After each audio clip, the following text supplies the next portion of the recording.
Welcome to Shri Shri food. આજે આપણે સુરતની ફેમસ આલુપૂરી બનાવીશું। આમ તો આલુપૂરી મેંદાના લોટની પૂરી બનાવીને બનાવવામાં આવે છે। આજે આપણે બટેટાની ચિપ્સમાંથી આલુપૂરી બનાવીશું। તો તેના માટે 3 નંગ બટેટા લીધેલા છે, તેને આ રીતે છાલ નીકાળી તૈયાર રાખેલા છે। હવે તેની ચિપ્સ બનાવી લઈએ। અત્યારે હું તેને આ રીતે ચિપ્સ બનાવી લઉં છું।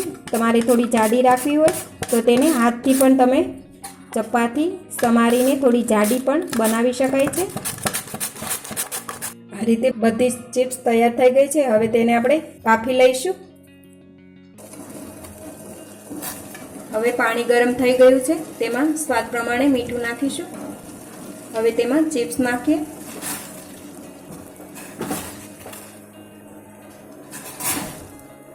આ બટેટાની ચિપ્સને આપણે વધારે કૂક નથી કરવાની, થોડી કૂક થાય એટલે તેને આપણે બહાર લઈ લેવાની છે। વધારે બાફીશું તો તે બટકી જશે, એટલે આપણે તેને વધારે કૂક નથી કરવાની, થોડી હાર્ડ જ રાખવાની છે। હવે આપણી બટેટાની ચિપ્સ બફાય ત્યાં સુધીમાં આપણે રગડો બનાવીશું। હવે રગડો બનાવવા માટે 1 કપ પીળા વટાણા આવે તે લીધેલા છે, તેને 3 કલાક પલાળી અને પ્રેશર કૂક કરી લીધેલા છે। 1/4 ટીસ્પૂન હળદર, સ્વાદ પ્રમાણે મીઠું, 1 ટીસ્પૂન આદુ મરચાંની પેસ્ટ। હવે એક કઢાઈ લઈ તેમાં આપણે જે બાફેલા વટાણા છે તે નાખીશું, હળદર નાખીશું, મીઠું નાખીશું અને આદુ મરચાંની પેસ્ટ નાખીશું। બધું બરાબર મિક્સ કરી લઈએ।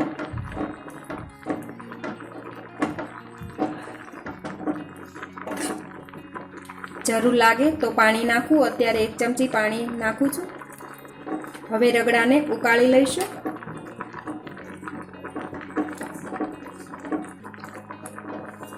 હવે આપણે બટેટાની ચિપ્સ ચેક કરી લઈએ, બફાઈ ગઈ છે।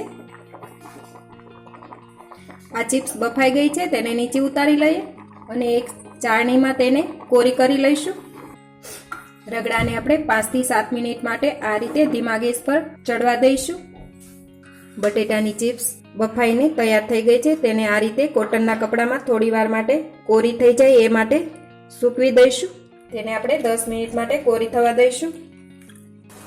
હવે આપણો રગડો સરસ તૈયાર થઈ ગયો છે, તેમાં થોડા દાણા નાખીશું, મિક્સ કરી લઈએ।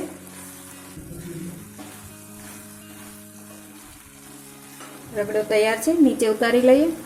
હવે આપણે આલુપૂરી સર્વ કરવા માટેની સામગ્રી જોઈ લઈએ। તો તેના માટે રગડો લીધેલો છે, ખજૂર આમલીની ચટણી, કોથમીર પુદીનાની ચટણી, ડુંગળી, કોબીજ, નડિયાદનું તીખું ચવાણું, કોથમીર અને ચીઝ, અને આપણે બટેટાની ચિપ્સ બનાવીને રાખેલી છે તે। હવે આપણે બાફેલ બટેટાની ચિપ્સ લીધેલી છે, તેમાં રગડો મૂકીશું। અત્યારે મેં બટેટાની ચિપ્સ બનાવેલી છે, એ જગ્યાએ તમે મેંદાની પૂરી પણ લઈ શકો। મેંદાની પૂરી બનાવવા માટે મેંદો, સ્વાદ પ્રમાણે મીઠું અને તેલ નાખી તેનો લોટ બાંધી તેની પૂરી બનાવી લેવી। મેંદાની પૂરી કરતાં પણ આ વધારે ટેસ્ટી અને હેલ્ધી છે। હવે તેના ઉપર કોબીજ મૂકીશું। આની ઉપર ટોપિંગ તમને જે વધારે પસંદ હોય તે રીતે તમે લઈ શકો છો। ડુંગળી મૂકીશું,